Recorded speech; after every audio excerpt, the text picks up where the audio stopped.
Welcome to Design Approaches to Programs Linking Workforce Participation to Secondary Education, Perspectives from Educate.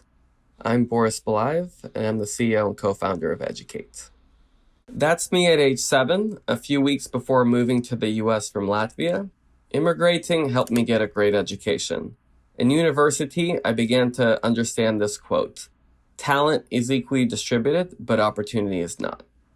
I wanted to help equalize opportunity and got involved in Educate, which was then a small scholarship program in Uganda. Today, Educate prepares youth in Africa with the skills to succeed in today's economy. Our goal is to create a model of education that is directly tied to life outcomes, such as soft skills, educational attainment, gender equity, employment, and livelihoods. Our vision is to design solutions that measurably impact millions of youth each year. We've created a 100-hour experience with the most essential skills youth need in a secondary level education. This includes skills like creativity, grit, and critical thinking, with the idea that they equally prepare youth for employment, as well as the reality that as many as 90% of youth will work in the informal sector. We work in 3 ways: delivering directly in schools through school solutions, partnering with governments to integrate into national education systems through education system solutions, and as of 2019, taking a core 100-hour experience to serve a large number of out-of-school youth who aren't able to attend academic secondary. School Solutions has 3 core components for secondary school students: a skills course delivered weekly for a year, the opportunity to practice new skills in student business clubs with the support of a mentor, and practical assessments such as portfolios. Immaculate didn't know how she would make a living after school, but through the business club and eventually the course, she built the skills and confidence to start a small jewelry business. She used her profits to open a retail kiosk upon graduation, and when I saw her last, was upgrading to a better location. As a learning organization, we invest deeply in rigorous evaluation. In Uganda, these evaluations, including a randomized controlled trial, revealed several exciting results. First, we found that students who completed Educate towards the end of secondary school earned double the income of their peers, were 50% more likely to be employed, and 44% more likely to own their own business.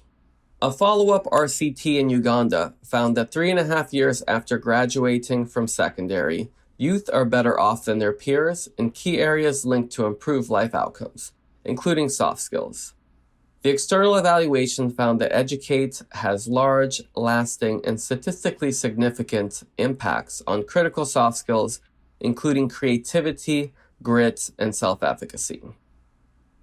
It also found major increases in educational attainment, including secondary completion, tertiary enrollment and completion, and GPA, with a bigger impact on girls.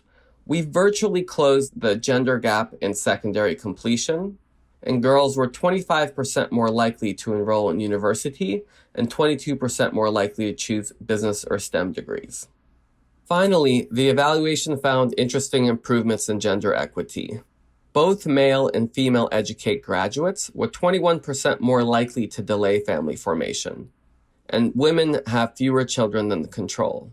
We also saw an 18% decrease in interpartner violence, or IPV, an effect size our researcher has said is comparable to interventions specifically targeting interpartner violence.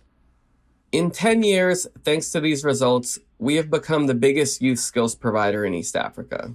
Last year, we served 46,000 new youth intensively and over 470,000 more broadly. This includes delivering our school solution to over 32,000 new students across 800 schools in Uganda, reaching roughly 25% of secondary schools. The second way we work, Education System Solutions, aims to integrate these components into national education systems, creating measurable change in student outcomes. We got a huge boost to do this in Rwanda through partnerships and support from EDC Akazi Kanozi, and have been taking this approach there and in Kenya since 2016. Our government integration approach has 3 stages. 1, changing policy, 2, training teachers, and 3, creating sustainability structures and incentives. It uses the basic principles of behavior change. What do I have to do? How do I learn to do it? And what is my accountability to keep doing it? In Rwanda, we partnered with EDC Akazi Kanozi to accomplish stages 1 and 2, embed skills labs into the national policy, and train teachers to implement them. Skills labs are a core innovation to support more interactive student-centered teacher pedagogy, ensuring teachers provide students with the time to build, practice, and present new skills. In 2016, together with our partners, we accomplished Stage 1, integrating skills labs into Rwanda's national curriculum. Now, we're processing RCT results of our first attempt at Stage 2, teacher training. And we're seeing the first required step happen. Teacher pedagogy is improving, and teachers are using more active, student-centered techniques. 6 months after graduation, we're seeing that translate into some of our target outcomes, including improvement in key soft skills, employment for girls, and increases in university enrollment. A doubling for all, and a 166% increase in university enrollments for girls. Our first attempt at system-level change got us some of the way to creating the necessary shifts in youth life outcomes. While we saw some impact, it's not good enough for our impact bar, and we believe we need to keep experimenting with how to achieve more. 2 key components we believe will make a difference are greater focus on mentoring and improving incentives for skills-based learning assessments. Overall, we're seeing similar impact trends across school solutions in Uganda and education system solutions in Rwanda, including how soft skills are a driver of life outcomes. Changes in soft skills translate into improved educational attainment and gender equity. Youth are investing in their future, and we know lifetime returns to tertiary are very high. This has all helped inform our COVID response. When schools closed, our country teams immediately pivoted to translate our school model to remote. A radio skills course, virtual mentorship, and SMS-based assessment and engagement. We see this as a digitization of our school model and hope to integrate key features long-term for greater impact and sustainability.